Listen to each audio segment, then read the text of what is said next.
स्वागत बा रुआ लोग के हमार क्लासरूम में। रुआ लोग के कोनो भी तरह के झिझक परेशानी होता फोन मिलाई हमनी के संगे। हमनी के गेस्ट बा लोग तारा इंस्टीट्यूट के डायरेक्टर सत्येंद्र जी बानी, हमनी के संगे मैथमेटिक्स के एक्सपर्ट बानी, साथ साथ इंग्लिश एक्सपर्ट सोनम मिश्रा बाड़ी, रीजनिंग एक्सपर्ट अब्दुल मुस्तकीम बाड़े। कोनो भी दिक्कत के समाधान बड़ी आसानी से हो जाई। और स्वागत बा जे अभी हमनी के संगे फोन लाइन पे बानी, इंतजार करतानी अपन समस्या के समाधान करे के। स्वागत बा, नाम बता दी, जगह बता दी, समस्या बता दी। मेरा नाम इफ्तिखार अली है। आवाज कम करी, थोड़ा आवाज कम करी अपना टीवी के। अब बताइए। अब टीवी तो सर कर लिया कम। मेरा नाम इफ्तिखार अली है जी।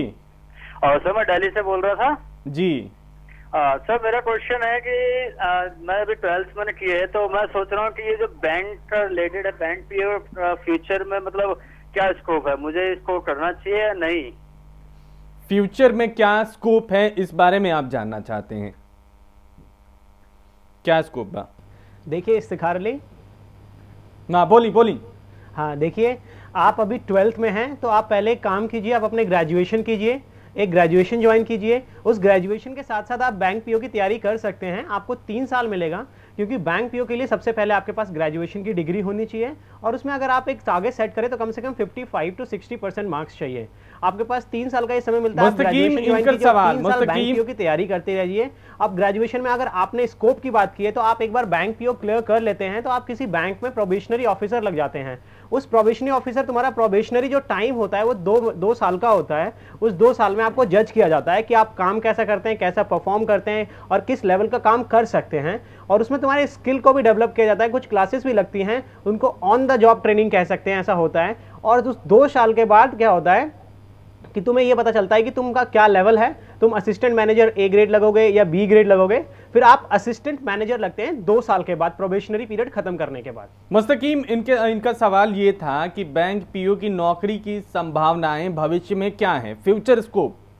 देखो, आप जैसे कि फ्यूचर स्कोप की अगर बात करें तो यहाँ पे हमारे गवर्नमेंट में भी हमारे जो फाइनेंस मिनिस्टर वो इंक्लूसिव ग्रोथ की बात कर रहे हैं। मतलब कि जो अभी तक अनबैंक्ड एरिया हैं, अभी भी 70% इंडिया में ऐसे लोग हैं जिनके पास बैंक अकाउंट नहीं है, बैंक से कोई ट्रांजैक्शन नहीं करते, जिससे क्या होता है उनको जो बाहर से लोन लेना पड़ता है जो हैवी पड़ता है। तो गवर्नमेंट क्या कर रही है, जितने भी पब्लिक सेक्टर बैंक्स जो हैं उनको एक्सपेंशन ड्राइव है। अगर आप SBI की देखें तो SBI भी एक्सपेंशन ड्राइव पे है, PNB भी एक्सपेंशन ड्राइव पे है, यूनियन बैंक भी एक्सपेंशन ड्राइव पे है। वो नए ब्रांचेस अपने रूरल एरिया में, अर्बन एरियाज में खोल रहे हैं, क्योंकि वो ज़्यादा से ज़्यादा लोगों को बैंकिंग नेट में लेके आना चाहते हैं। तो मैं ये प्रेडिक्ट करता हूँ कि आने वाले 10 से 15 साल में बैंक के अंदर पीओ की जॉब की कभी कमी नहीं आएगी। बैंकिंग सेक्टर में जॉब जो होगा वो कम से कम 10 से 15% से हर साल इंक्रीज होगा।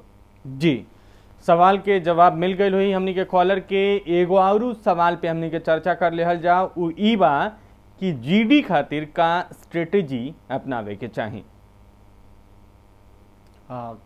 बताइए। अगर जीडी की जीडी के लिए मैं बात कर रहा हूँ। जी बताइए। हाँ, जीडी में क्या होता है, आपको 10 लोगों का एक ग्रुप बनता है। उस 10 लोगों में आपको 2 मिनट का टाइम दिया जाता है, जिसमें आपको उस टॉपिक के बारे में सोचना होता है और एक जर्नल डिस्कशन करना होता है, और उस डिस्कशन पे एक आपको कंक्लूजन पे पहुंचना होता है। तो सबसे पहले अगर हम बात करें कि जीडी में चेक क्या होता है, तो जीडी के अंदर 4 चीज़ें होती हैं जो मेनली फोकस होती हैं। पहले हम देखते हैं बंदे का टीम स्पिरिट क्या है, वो टीम में कितना काम करता है, क्योंकि हम एक टॉपिक पे बैठ के उसके कंक्लूजन पे पहुंच रहे हैं। दूसरा, उसका लिसनिंग स्किल कैसा है, वो लोगों को सुनता है कि नहीं सुनता है या अपनी ही चलाता है। थर्ड जो चीज़ चेक होती है, तुम्हारी कम्युनिकेशन क्या है, तुम अपने आइडियाज़ को, अपने थॉट्स को किस तरह पेश करते हो। और चौथी चीज़ होती है तुम सोचते क्या हो। तो आपको इन चारों काउंट पे आपको परफॉर्म करना होता है। लिसनिंग की बात करें तो जीडी के अंदर एक सुझाव होता है कि अगर कोई कुछ बोल रहा है तो उसको लिसन करो, ये शो करो कि तुम उसको सुन रहे हो, और ओरिजिनली में उसको सुनो।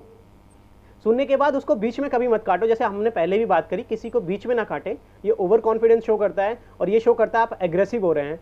और कम्युनिकेशन के लिए, अगर कम्युनिकेशन अच्छा है तो आप अच्छा बोलेंगे, ज़्यादा लंबा ना बोलिए। एक हमेशा जिस टॉपिक पे बात कर रहे हैं टॉपिक से डाइवर्ट मत कीजिए, और चाहे कि कंक्लूजन पे पहुंचे हम, क्योंकि ये पूरा टीम एक साथ उसमें जज हो रहा है, पूरे टीम के मार्क्स लग रहे हैं। जो आप 10 लोग बैठे हुए हैं उनके पूरे मार्क्स लग रहे हैं। कम्युनिकेशन और थॉट्स की क्लैरिटी की बात होती है। अपने व्यू को हमेशा न्यूट्रल रखिए, बायस्ड मत रखिए। अगर आप बायस्ड हैं भी तो अपने व्यू को न्यूट्रल दीजिए। फिर मैं एग्जाम्पल के दूंगा, अगर आप किसी पॉलिटिकल पार्टी को सपोर्ट करते हैं और ऐसा लगता है कि हमारे पास जो टॉपिक आ गया वो पॉलिटिकल पार्टी से रिलेटेड है, तो आप ये देखिए कि उस पॉलिटिकल पार्टी की ही बड़ाई नहीं कर रहे हैं आप एक जर्नल व्यू दीजिए, जिसको अगर हम सेंस में कहें जो मीडिया का व्यू होता है, जर्नल होता है, एकदम जनरल पब्लिक के लिए होता है।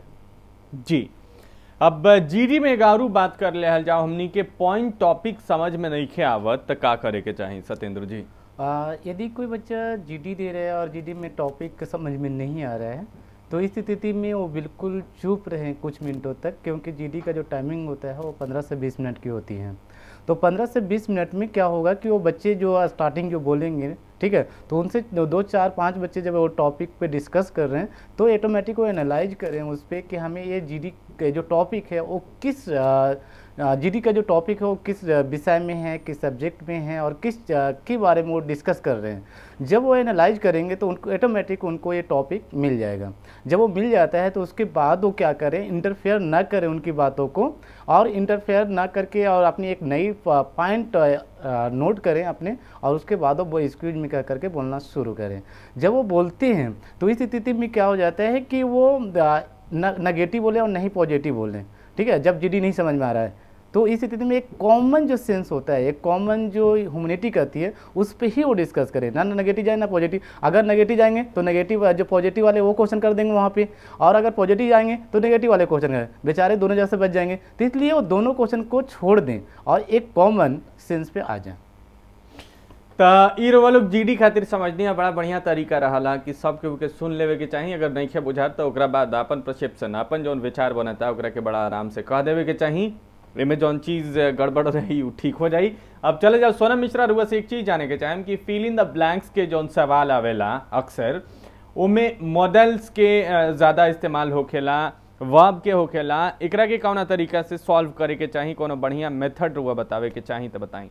जी, फिल इन द ब्लैंक्स जो ज़्यादा आता है हमारा कॉमन एरर्स में से आता है। उसमें आपको मॉडल्स और वर्ब के ऐसे एरर्स दिए जाएंगे जो हम लोग कॉमनली बनाते हैं, कॉमनली लोग जो यूज़ करते हैं, जैसे कि could I have a pen, और जिसमें आपको 2 ऑप्शन दिए जाएंगे, could I have a pen और can I have a pen.